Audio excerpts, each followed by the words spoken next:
Salmo número 50. Abra sua Bíblia no Salmo 50.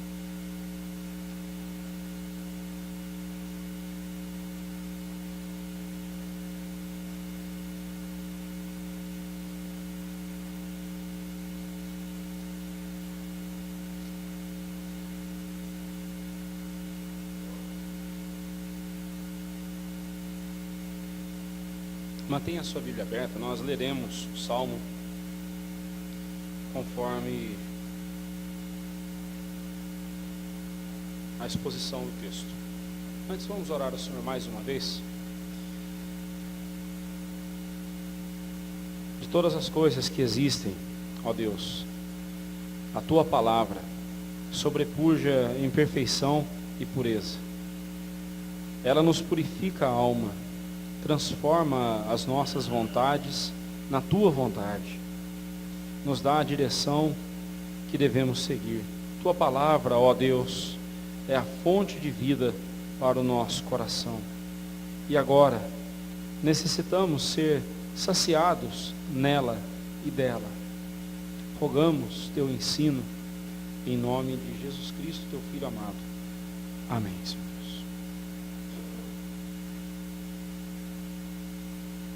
De todas as atividades que o ser humano pode realizar e que pode lhe trazer dignidade, sem dúvida alguma, o culto a Deus, a adoração ao Senhor é a principal. Não existe atividade neste mundo que possa conferir a nós honra maior do que adorarmos a Deus. Então entenda que louvar ao Senhor, cultuá-lo, é um privilégio que você tem, que eu tenho, que nós não podemos nos descuidar dele. Louvar ao Senhor é sem dúvida alguma a atividade mais importante de nossas vidas. Nós fomos criados para adorar a Deus, e a nossa vida só encontra sentido se estivermos adorando ao Senhor. Nosso coração foi criado para a glória de Deus, para glorificá-lo. Se não vivemos para a glória de Deus, nós simplesmente vegetamos nessa vida, não vivemos. Nossa vida não tem sentido sem Deus, sem adorar ao Senhor. De tempos em tempos, nós vemos as pessoas inovando, inventando coisas para colocarem no culto a Deus. E se há um assunto nas Escrituras que é claro, é o culto a Deus, a forma como Deus quer ser adorado. Não há espaço para ficarmos inventando coisas no culto do Senhor. Há um movimento que começou lá fora e veio aqui para o Brasil, conhecido como sensível ao que busca, a igreja ser sensível ao que está buscando, né? A ideia de que o ser humano, ele precisa de Deus. Ele tem um vazio na sua alma, só que ele não sabe que é de Deus que ele precisa. Eu concordo, isso é verdade.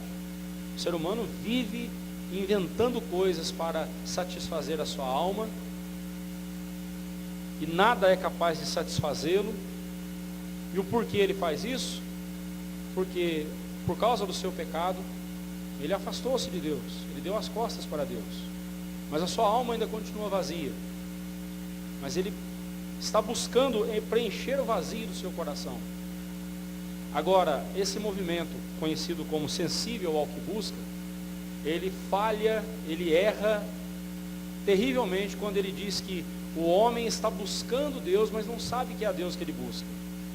Ele está buscando a Deus, mas ele não sabe que é de Deus que ele precisa.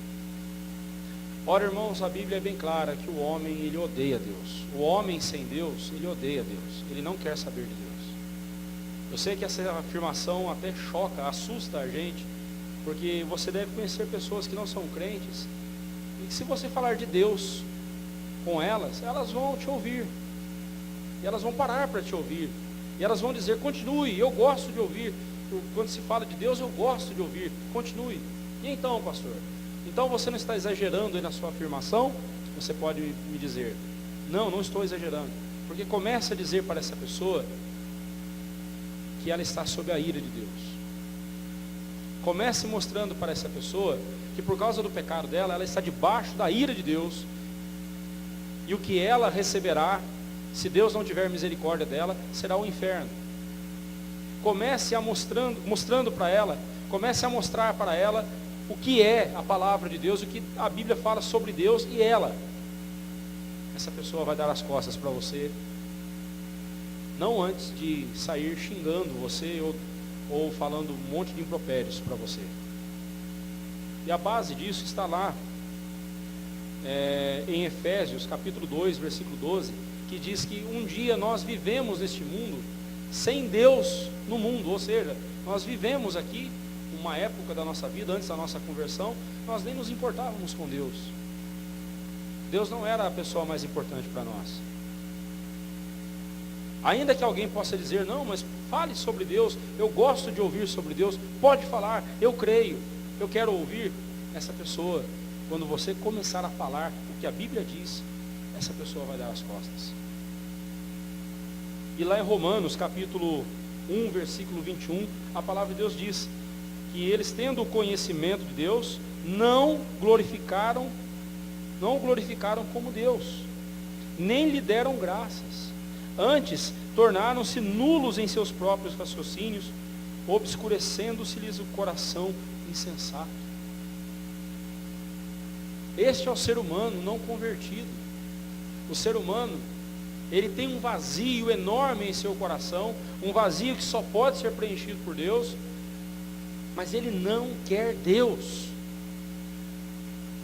Porque, meus irmãos, receber os benefícios da graça de Deus também implica em recebermos o senhorio de Deus sobre nós. E se há uma mentira que vem sendo contada para o homem desde o Éden, é que o homem pode ser independente. Isso é uma mentira, porque mesmo antes do pecado, o homem já tinha sido criado por Deus para ser dependente de Deus.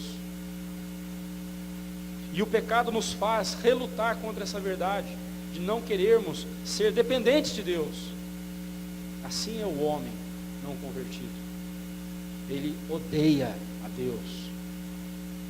Ele não quer um Deus que lhe diga o que ele tem que fazer, o que ele pode fazer, o que ele não pode fazer, porque ele, na sua ideia, no seu raciocínio, como diz aqui o apóstolo Paulo em Romanos 1, 21, seus raciocínios nulos, né? Se tornaram nulos em seus raciocínios, se tornaram loucos. Esses homens não querem Deus. O homem não convertido não quer Deus. Ele odeia Deus. Por isso essa premissa, essa ideia do sensível ao que busca, a igreja tem que ser sensível às pessoas. Se aqui no nosso bairro as pessoas gostam mais de um estilo musical, vamos pôr um estilo musical aqui no nosso louvor, para chamar a atenção dessas pessoas. Se aqui no nosso bairro as pessoas são carentes, vamos distribuir então cestas básicas na porta da igreja e convidar as pessoas para virem para a igreja. Sejamos sensíveis às necessidades dessas pessoas. E se alguém entrar aqui na igreja e tiver um comportamento totalmente diferente do nosso, vamos tolerá-lo. Sejamos sensíveis a ele. Ele está buscando Deus. É uma visão totalmente antropocêntrica, voltada para o homem. Quem é adorado nessa história é o homem. Quem recebe toda a atenção nisso é o homem e não Deus. Se quisermos cultuar a Deus da forma que o agrade, nós temos que entender que é Ele quem determina como tem que ser o culto. É Deus quem determina como tem que ser o culto a Ele. Não é a gente que determina. Não é a gente que determina. Se nós olhamos no Antigo Testamento, no Antigo Testamento o culto foi descrito ali, claramente, como Deus quer ser adorado. No Novo Testamento, é verdade, nós temos bem pouca instrução sobre como devia ser o culto público no Novo Testamento. temos poucas informações, não tanto quanto temos no Antigo Testamento. Ah, mas então já que o Antigo Testamento passou, já se cumpriu, no Novo Testamento fala pouco sobre o assunto, então nós podemos fazer, desde que não seja uma coisa muito extravagante, né? Só que nessa história de não querermos colocar coisas extravagantes no culto, sempre a gente vai dando um passo além, até que um dia a gente olha para trás e vê que a gente está muito longe do que deveria ser. Há igrejas que montam ringue de um octógono, né? E colocam ali lutadores para atrair os jovens, porque os jovens gostam de pancadaria. Vamos pôr um octógono ali. Há igrejas que colocam bandas para tocar. Nada contra instrumento musical, eu mesmo amo, eu mesmo toco um. Vocês são testemunhas disso. Mas colocam uma banda com músicas mundanas, com músicas ímpias, porque música, afinal de contas, é expressão de arte, e a arte é uma expressão da glória de Deus, então vale qualquer coisa. Já imaginou um ímpio chegar aqui na igreja e escutar a gente tocando uma música mundana, é a música da preferência dele? Ele vai falar: puxa vida, é aqui que eu queria, achei o lugar que eu estava procurando, achei o que eu queria. Isso é uma mentira, irmãos. E nós temos visto cada coisa esquisita sendo colocada no culto a Deus. Mas quando nós olhamos para o Antigo Testamento, nós temos toda a forma de culto como Deus gostaria e quer ser adorado. No Novo Testamento temos pouca instrução, é verdade. Como resolver isso? Simples. Assuntos que no Antigo Testamento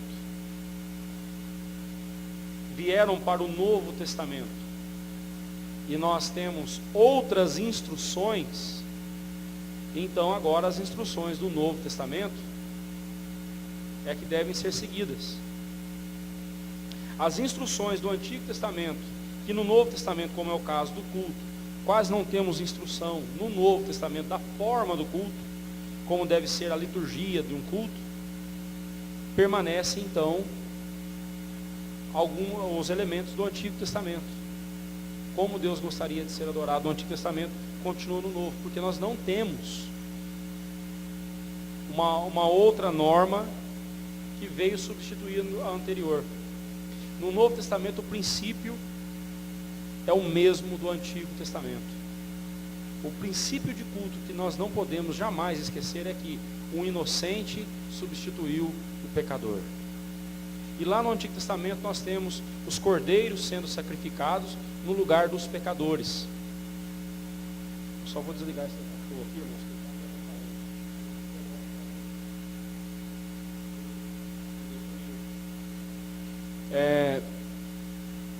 No Antigo Testamento nós temos lá os cordeiros sendo sacrificados, e aqueles cordeiros apontavam para Jesus, que haveria de vir ao mundo, sendo o Cordeiro de Deus que tira o pecado do mundo, como disse João Batista a respeito de Jesus. O inocente morrendo no lugar do pecador. No Novo Testamento continuou: o inocente Filho de Deus, Jesus Cristo, morrendo no lugar de pecadores como nós. Esse é o princípio de culto que nós não podemos perder jamais. Todas as vezes que entrarmos por essas cordas para louvar ao Senhor, nós devemos entender: só podemos louvar a Deus, só posso pôr os pés aqui e adorar a Deus, porque Cristo tornou isso possível. A santidade de Cristo, a justiça de Cristo proporcionou para mim essa bênção. O inocente no lugar do pecador, o inocente morrendo no lugar do pecador, e o pecador agora desfruta da bênção da salvação e do perdão, porque Cristo morreu em seu lugar. Esse princípio de culto está desde o Antigo Testamento, desde antes da lei de Moisés, precisamente desde o Éden. Quando a Bíblia diz que Adão e Eva, ao pecarem, costuraram folhas de figueira para cobrir o seu corpo, seus corpos. E veio então Deus e fez vestimentas para eles de peles de animais. Um animal ali deu a sua vida, perdeu a sua vida para que a pele fosse tirada e feito roupas para Adão e Eva. Ali já começa o princípio de culto agindo.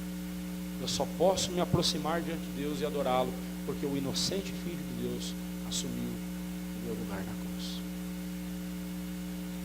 Princípios, então, do Antigo Testamento, não aqueles que já se cumpriram em Cristo Jesus, esses já ficaram para trás. Por isso nós não temos aqui uma arca da aliança, nós não sacrificamos mais animais aqui. Aliás, nunca sacrificamos, né? Nós não fazemos mais isso, porque tudo isso já se cumpriu em Cristo. Mas alguns princípios lá do Antigo Testamento permanecem no Novo Testamento. E neste salmo nós veremos 3. Hoje eu verei com você apenas um. Semana que vem continuarei vendo este salmo com você. Hoje eu quero ver com você apenas um desses 3 princípios que este salmo nos mostra. Princípio de culto que já estava lá no Antigo Testamento, que permanece agora no Novo Testamento. E nós não podemos nos esquecer dele. Então por isso eu quero falar com você nessa noite sobre princípios do culto divino, adorando a Deus como Ele quer ser adorado. O centro do nosso culto é Deus, o alvo do nosso culto é o Senhor. O culto aqui não é para você sair dizendo, hoje eu gostei do culto. Aliás, o crente, o verdadeiro crente, todo culto verdadeiro a Deus, o crente sempre vai dizer, foi uma bênção. Não foi uma bênção porque houve uma apresentação diferente, porque teve uma coisa diferente no culto, porque o pastor hoje pregou 20 minutos em vez de 2 horas, né? Porque a música hoje foi diferente. Não, a bênção é justamente o fato de você estar na presença de Deus, louvando ao Senhor, com o povo de Deus, ouvindo a palavra de Deus, adorando ao Senhor do jeito que Ele quer ser adorado. E você então pode dizer, que bênção poder adorar o Senhor, que maravilha. Como disse, o primeiro princípio que eu quero ressaltar com você se encontra nos versos 1 ao verso 6. E nós ficaremos apenas com esses 6 versículos hoje. Diz assim a palavra de Deus. Salmo de Asaf. Fala o poderoso, o Senhor Deus, e chama a terra desde o levante até ao poente. Desde Sião, excelência de formosura, resplandece Deus. Vem o nosso Deus e não guarda silêncio. Perante ele arde um fogo devorador, e ao seu redor esbraveja grande tormenta. Intima os céus lá em cima, e a terra para julgar o seu povo. Congregai os meus santos, os que comigo fizeram aliança por meio de sacrifícios. Os céus anunciam a sua justiça, porque é o próprio Deus que julga. Nestes versos, Deus é descrito como o grande e justo juiz. Como diz o verso 6, Deus é quem os julga, Ele é o juiz de toda a terra. E com equidade, com autoridade, Ele julga todos os homens. Quão grande é Deus! Nosso Deus é maravilhoso, nosso Deus é grandioso. As obras que Deus faz mostram o quão grandioso Ele é. Eu não sei você, mas se tem uma coisa que eu amo, é ficar assistindo documentários sobre o espaço sideral, sobre os planetas, sobre as estrelas, as curiosidades sobre o universo. Meus irmãos, é cada coisa que é impressionante. Um universo tão vasto como o nosso, e só nesse planetinha pequenininho existe vida. Isso é algo impressionante. E se você estiver achando um absurdo, é isso mesmo, é isso que você entendeu. Eu não creio que existe vida em lugar nenhum nesse universo, a não ser nos planetas, a não ser aqui. O único lugar que existe vida inteligente fora da Terra é no céu. E no inferno. No inferno existe também vida Só que não foi inteligente o suficiente, né? Por isso que estão lá. Mas vida fora desse planeta não existe. Mas isso é um assunto que eu posso conversar com você depois e explicar os motivos pelos quais, as razões pelas quais eu creio que não existe vida além do planeta Terra. Eu só vou dar um motivo, e o motivo está justamente no fato da grandiosidade de Deus. Deus fez isso tão grande, tão maravilhoso, esse universo tão vasto, para que não tivéssemos dúvidas de quão grandioso Ele é. Se seres humanos como nós, pequenininhos como nós, construímos monumentos impressionantes, torres imensas, nosso Deus fez este universo pelo poder da sua palavra. Nosso Deus fez tudo isso pelo poder da sua palavra. Quão grande é o nosso Deus. Todas as vezes que viermos adorar o Senhor, nós precisamos ter este princípio de culto em nossa mente: consciência da grandeza de Deus. Este é o princípio, o primeiro princípio de culto que esse salmo nos mostra, e nós não podemos esquecer. Todas as vezes que estivermos adorando a Deus, nós temos que lembrar quão grande Ele é. Deus é grandioso, e este salmo descreve da seguinte forma: que é incontestável a soberania de Deus, pois quando Ele chama, todos atendem a sua voz. Não há um só lugar neste universo, como diz o versículo 1, desde o levante até o poente do sol, em toda a vastidão da terra, que a voz de Deus não se faça ouvir. Como diz o verso 1, fala o poderoso, o Senhor Deus, e quando Ele fala, todo mundo ouve, todos ouvem. E quando Deus abre a sua boca e fala, todos se calam na presença dEle. Ele é o Deus grandioso, Ele é o Deus todo-poderoso, e nós não podemos perder isso de vista. Quando estivermos com a palavra de Deus em nossas mãos, o nosso coração tem de aprender a fazer silêncio na presença da palavra de Deus. Temos que nos silenciar, e nos silenciar não é no sentido de não fazer barulho apenas, mas é no sentido de não levantarmos a nossa voz, questionando a soberania de Deus. Quando Deus fala, nós devemos ouvir humildemente. Não devemos questionar a palavra de Deus no sentido de duvidar dela. Devemos sim investigar, estudar a palavra de Deus, é claro, e nisso envolve perguntas e tudo mais. Esse questionamento é certo. Mas quando eu falo questionamento aqui, nós não devemos questionar, é no sentido de que quando Deus fala, a gente se cala. Quando Deus estiver falando a nós por meio da sua palavra, nós devemos nos calar.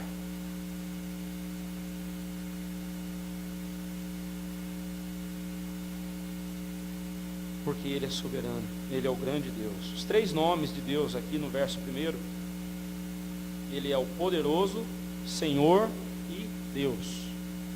Esses 3 nomes apontam para a grandiosidade do ser de Deus, falam da sua grandeza sobre toda a criação. Ele é inigualável, ninguém se compara ao Senhor. Diz o verso 2 que desde Sião, excelência da sua formosura resplandece Deus. Sião é onde está a cidade de Jerusalém, onde foi construído o templo do Senhor, de onde a adoração a Deus irradiou para todo mundo. Os homens não sabiam adorar a Deus, e Deus os congregou ali no seu templo em Jerusalém, e ali então Ele instruiu ao seu povo sobre a sua adoração, como Ele queria ser adorado, como Ele quer ser adorado. E de Sião então, de Jerusalém então, a adoração a Deus foi propagada, ela é propagada e espalhada por toda a face da terra. Hoje quem faz isso é a igreja. Cada templo aberto no dia do Senhor, anunciando a palavra de Deus, louvando ao Senhor. É como uma Jerusalém lá em Sião, propagando o louvor do Senhor, a adoração do Senhor. O objetivo da igreja se reunir, o objetivo da igreja em pregar o Evangelho é trazer pessoas para adorarem o Senhor Jesus, é fazer com que pessoas ouçam o Evangelho, sejam convertidas e transformadas em adoradores do Senhor Deus. Esse é o objetivo, a adoração a Deus. Por isso, meus irmãos, não há um canto nesse planeta onde Deus queira uma igreja dele. Não há um canto sequer onde Deus queira uma igreja que não existirá uma igreja. Ali onde Deus quiser vai nascer uma igreja. Ali onde Ele quiser haverá servos dele convertidos, adorando o nome dele, sendo testemunhas para a glória do Senhor. Por isso que investir em missões é nosso dever também. Participar com os missionários, ajudar os missionários é nosso dever. Porque é assim que o nome do Senhor será conhecido na face da terra. Agora preste atenção no verso 3. Vem o nosso Deus e não guarda silêncio. Vem o nosso Deus e não guarda silêncio. A presença de Deus não passa desapercebida até mesmo do mais arrogante pecador que insiste em negar a existência de Deus. Quando Deus vem, quando Deus fala, quando Deus age, todos verão, porque Ele não guarda silêncio. O ímpio arrogante pode dizer que ele manda em sua vida, que ele tem a sua vida sob o seu controle. Ele pode dizer que ele ignora a religião, ignora Deus, para ele isso não tem valor nenhum. Mas quando Deus o prostra no chão, quando Deus o quebranta, Deus não faz silêncio. E essa pessoa é quebrantada na presença dele. O agir de Deus é algo maravilhoso. Como diz aqui o verso, Ele é fogo devorador. Perante Ele arde um fogo devorador, e ao seu redor esbraveja grande tormenta. É como o ruído de uma tempestade, é como o ruído de trovões e relâmpagos. Não tem como esconder o barulho de um trovão. Um raio que cai a quilômetros de distância, o som dele se faz ouvir na outra extremidade. Muito mais é o Criador da terra, muito mais estrondoso é Deus. E quando Ele vem, Ele não guarda silêncio. Ou seja, todos o verão. E aqui eu penso no dia da volta do Senhor Jesus. Inevitavelmente, eu relaciono esse verso com a volta do Senhor Jesus. Todo olho verá, toda língua confessará que Jesus é Senhor, todo joelho se dobrará na presença dEle. Joelhos que hoje são duros e não insistem em não se dobrar diante de Deus e zombam de Deus, naquele dia serão dobrados à força. Línguas que hoje zombam de Cristo, insultam ao Senhor Jesus, mentes sujas, pecaminosas, demoníacas, que zombam de Cristo hoje, naquele dia se dobrarão na presença dEle. Naquele dia se dobrarão e o reconhecerão como Senhor, porque quando Ele vier, não fará silêncio. Quando Cristo vier, ressoar a trombeta, os anjos dos céus descendo e recolhendo o povo dele, recolhendo a igreja de Cristo, será um barulho extremo, e todo o olho verá. E eu lhe pergunto, você está preparado para esse dia? Você está preparado para esse dia? Como justo juiz de todos, a Bíblia diz que Ele intima lá dos céus, lá de cima e a terra, intima os céus lá em cima e a terra, para julgar o seu povo. Verso 4. Deus é o justo juiz que não precisa de acusadores ou de testemunhas para julgar as pessoas. Naquele dia, quando Deus julgar cada um, Ele não vai buscar testemunhas ou provas, como nós temos visto aí nos nossos dias, né? Onde estão as provas? Deus não vai fazer essa pergunta, sabe por quê? Porque Deus, Ele não só conhece as ações dos corações, mas conhece também as motivações de cada um. E quando Ele julgar, Ele vai nos julgar pelas nossas motivações, Ele vai nos julgar pelas nossas obras, Ele julgará a todos, como nós lemos aqui há pouco, na liturgia, na primeira carta de Pedro, capítulo 4, versículo 17, porque a ocasião de começar o juízo pela casa de Deus é chegada. Ora, se primeiro vem por nós, qual será o fim daqueles que não obedecem ao Evangelho de Deus? Os filhos de Deus estão amparados pela aliança de Deus, como nós vemos aqui no verso 5, congregai os meus santos, os que comigo fizeram uma aliança por meio de sacrifícios. Quem está em Cristo Jesus, quem está na nova aliança com Cristo Jesus, o dia do juízo não será um dia de pavor, não será um dia de temor, mas será um dia de alegria. É isso que o apóstolo João nos diz lá na sua primeira carta, no capítulo 4, quando ele fala que o amor lança fora o medo. O verdadeiro amor, o perfeito amor, lança fora o medo. E aquele que teme não é aperfeiçoado no amor. E o que ele está dizendo? Ele está falando do dia da vinda de Cristo. Meu irmão, se pensar na volta de Jesus, se pensar no dia do juízo, faz o seu coração ficar com medo. Ai meu Deus, como será aquele dia? Significa que você não está no amor de Deus. Porque o perfeito amor, o amor de Deus, lança fora esse medo. Quem está em Cristo, ao pensar na volta de Cristo, pensa assim: vem, Senhor Jesus, Maranata, vem, Senhor. Eu não tenho medo desse dia, porque eu estou em Cristo, eu estou no amor de Cristo. E porque eu estou no amor de Cristo, aquele dia será o dia da minha vitória, o dia em que eu receberei a coroa da vida. Então vem, Senhor Jesus, vem, Senhor, vem logo. Mas o ímpio não. O ímpio, se ele para pensar na sua morte, ou se para pensar na volta do Senhor Jesus, ele logo desconversa, muda de assunto, porque esse assunto lhe atormenta. O perfeito amor lança fora o medo. Se você tem medo da volta de Cristo, é melhor você rever as suas convicções, é melhor você rever a fé que você diz ter. Porque se você tem medo da volta de Cristo, é porque você não é salvo. É porque você não está protegido no amor de Cristo. Você não confia no amor de Cristo por você. Entenda isso.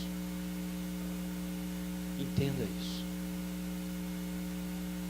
Se a volta de Cristo, se pensar na volta de Cristo, lhe causa medo, se pensar em morrer lhe causa medo, é melhor você rever a sua fé em Cristo Jesus.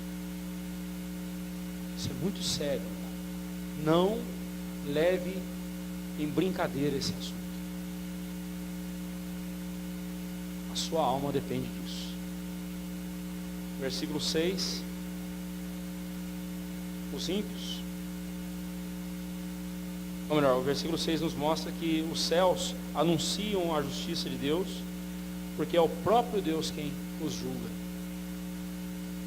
Quem vai julgar a mim e a você é Deus.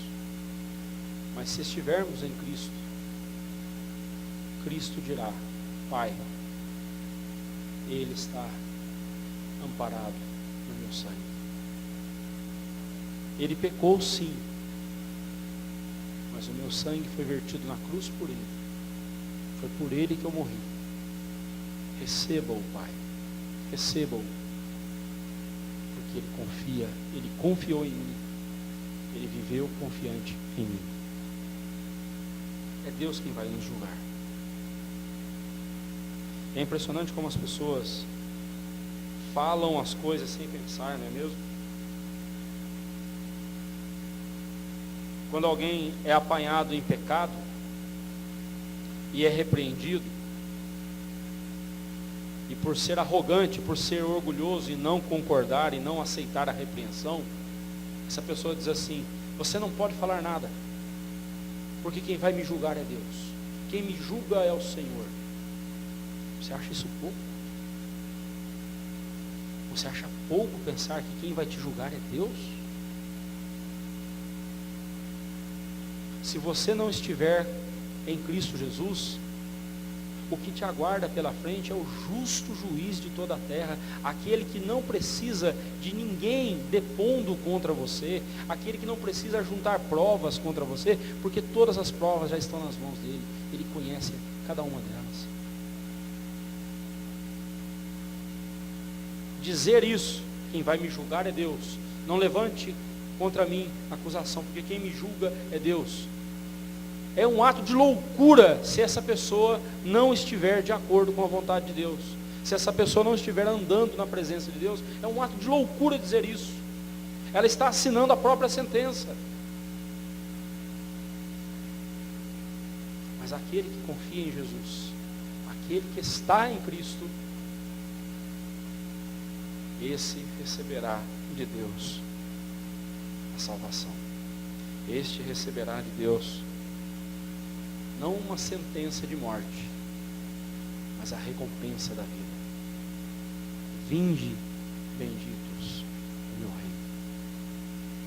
Quando nós estivermos adorando a Deus, nós temos que ter isso em mente. Ele é o justo juiz de toda a terra. Ele é o Deus grandioso. Eu não posso perder de vista a grandiosidade de Deus.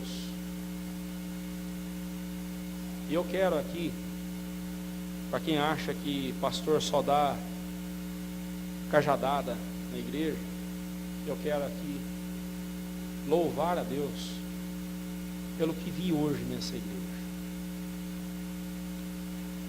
Antes de começar o culto, até parece que nós começamos o culto um pouquinho antes até um pouco adiantado. Por quê? A igreja, num espírito de reverência, antes do culto, não se ouvia uma voz. A igreja toda sentada aqui, esperando para começar o culto. Não se ouvia conversas, não se via gente levantando, andando à toa. Todos esperando para começar o culto. Meus irmãos, que cena linda de se ver. Eu até olhei para trás, achando que não tinha ninguém na igreja, tinha pouca gente na igreja. Quando eu olhei, vi todo mundo sentado, eu falei, vamos começar o culto. Que coisa linda de se ver. Sabe por quê, irmãos? Não é porque o conselho da igreja manda que seja desse jeito, mas é porque, de forma coletiva, um espírito de reverência, o toque de Deus de forma reverente no coração de cada um, fez com que cada coração se postasse em reverência diante de Deus. Porque o culto a Deus tem que ser reverente. Porque nós não estamos diante de um Deus qualquer, de um Deus inventado pela nossa mente. Nós estamos diante do grande Deus de todo o universo, o Senhor de toda a glória. E tem que ser assim, irmãos.